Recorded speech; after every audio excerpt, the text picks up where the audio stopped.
자, 그 다음 단계는 이제 자율 단계입니다. 자율 단계. 지금 이전까지의 단계는 내가 오케스트레이터였는데 이 단계부터는 LLM 자체가 그러니까 인공지능이 자기가 문제 해결을 하고 자기가 자동으로 하는 거죠. 어떤 우리가 개발해야 되는 목표를 가지고. 그래서 관련돼서 인터넷 검색을 하기도 하고 관련된 컴파일 툴이나 여러 가지 뭐 코드 품질 관련된 툴들을 호출하기도 하고 그건 우리가 설정하기 나름입니다. 그게 이제 2, 3단계에서 나오는 것들입니다. 그래서 첫 번째 GPT 엔지니어는 GPT 엔지니어라고 하는 오픈 소스가 있어요. 얘의 그 기본적인 그 메커니즘은 플랜 앤 솔브라고 합니다. 플랜 앤 솔브라고 하는 에이전트 기법은 먼저 우리가 주는 그 태스크를 잘게 쪼갭니다. 어떤 서브 태스크로 쪼갭니다.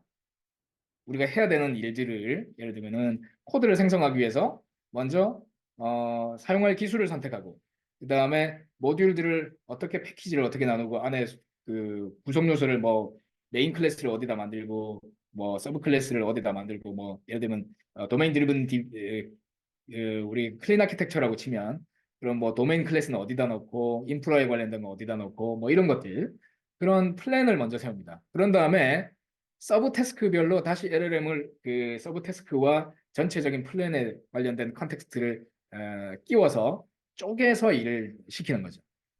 자, 이 플랜 앤 솔브를 쓰면 성능이 높아지는 이유는 앞서 이야기된 컨텍스트 윈도우의 한도 때문입니다. 플랜 앤 솔브를 주지 않고 컨텍스트 윈도우가 엄청 크다면 한 번에 그냥 일을 줘도 되겠죠. 그런데 컨텍스트 윈도우가 한 번에 생각할 수 있는 머리에 담을 수 있는 그 한도가 있기 때문에 사람도 마찬가지죠. 일을 이렇게 쪼개서 일을 주게 되면 그 전체적인 일을 해내는 것과 같은 겁니다. 자, 그렇게 해서 우리가 원하는 결과가 나올 때까지 예를 들면 컴파일을 계속 해보는 거죠.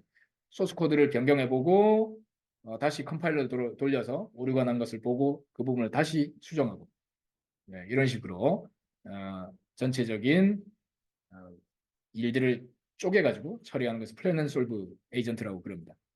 그리고 중간에 사람이 의사결정을 좀 할 필요가 있어요. 얘가 플래닝을 이렇게 했는데 얘가 물어봅니다. 이렇게 하시겠습니까?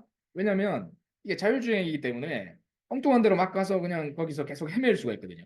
뭐 사람도 그렇잖아요. 우리가 팀장이 우리 개발자가 별로 중요하지 않은 일이나 혹은 문제 해결을 잘 못하고 있으면 뭐 산책 한번 갔다 와 혹은 내가 좀 봐줄게 이렇게 해서 중간 개입을 할 수 있습니다. 그것을 우리는 휴먼 인더 루프라고 부르죠.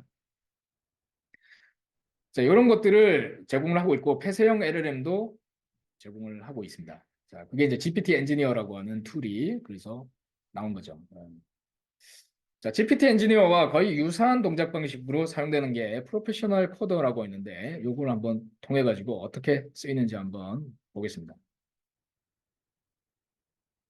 자, 이 모델은 GPT S에서 쓰실 수가 있습니다. 그래서 4점대를 사용을 해야 되고요. 자, 우리 이제 어, 어디에 들어가시냐면 GPT 그 마켓플레이스에 가셔가지고 여기에 프로그래밍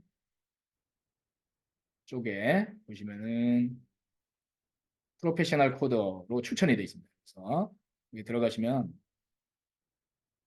이렇게 나오고요. 여기 예를 들면 간단한 어, 블로깅 시스템을 자바를 통해서 만들어 보자라고 한 게 있네요. 한번 클릭을 해보겠습니다. 자, 그러면 얘가 첫 번째 하는 일은 이 블로깅 시스템을 만들기 위해서 프로젝트 스트럭처를 어떻게 가져갈지, 어떤 파일들을 만들지를 먼저 어, 첫 번째 이제 플랜 단계의 LLM을 쓰는 겁니다. 그래서 기본적으로 인풋 시 블로깅 시스템을 자바로 만들래라고 하는 거였고 아웃풋은 플랜을 작성을 하는 겁니다. 이렇게 계획을 먼저 작성을 한 거죠. 그래서 이렇게 스트럭처는 이렇게 하고 개발을 하는 스텝은 과정은 이렇게 가겠다. 그죠? 뭐 컨트롤러도 만들고 레파지토리도 만들고 서비스 레이어도 만들고 자 이런 식으로 자 그런 다음에 우리는 next 이렇게 그럼 계속 해라고 하면 얘가 그 다음 단계를 하나씩 쪼개서 하는 겁니다. 네. 단계 하나하나를 자 그렇게 해야 컨텍스트 윈도우가 한정이 되어 있기 때문에 다음 일을 수행해도 조금 더 품질 있는 것을 만들어내는 거죠. 그래서 규모 있는 소프트웨어를 만들어낼 수가 있는 겁니다. 자, 하나씩 하나씩 이렇게 만들어내죠. 네, 그 우리 GPT스에서의 한계는 요거를 하나씩 만들어내는 컨텍스트 윈도우 한 사이즈에서 나온 결과에 따라서 매번 넥스트 넥스트를 이렇게 입력해야 되는 귀찮음이 있네요. 이렇게 넥스트 넥스트 계속 해주면 잘 만들어냅니다. 자, 좀 마음에 안 드는 게 있으면 휴먼 인터루프 여기다가 저 부분은 이렇게 수정해줘. 여기는 뭐 좀 마음에 안 들어. 뭐 이런 식의 피드백을 줄 수 있겠죠. 그리고 이것을 다 구현을 했으면 저는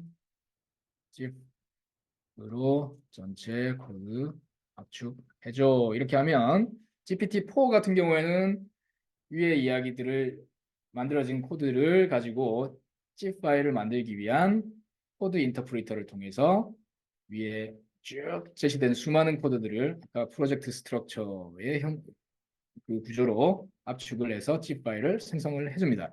3.5에서는 이런 것들이 안 되죠. 이런 그 에이전트의 그 이걸 리액트라고 부르는데 관련된 여러 가지 툴들과의 인보케이션이 3.5에서는 지원이 안 되지만 GPT-4에서는 제공이 되고 있습니다. 그래서 전체 구조를 파악을 해서 코드로 떨어뜨려 줍니다.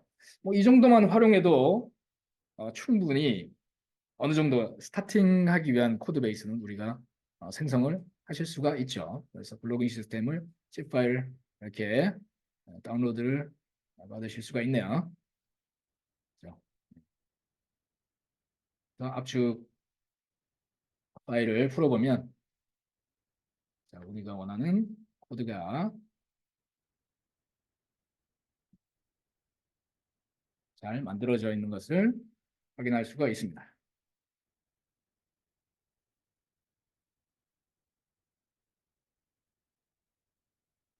자, 여기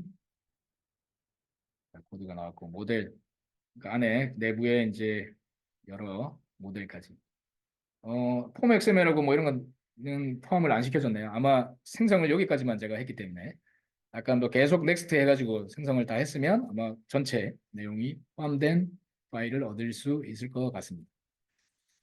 자, 이렇게 한번 플랜 앤 솔브가 무엇인지 좀 파악을 해봤고요. 자, 이게 다 어떤 문제냐? 컨텍스트 윈도우에 한도가 있구나라고 하는 거를 좀 생각하실 필요가 있다는 거죠. LLM의 특성을 잘 알아야 생성형 AI를 잘 쓰실 수가 있다.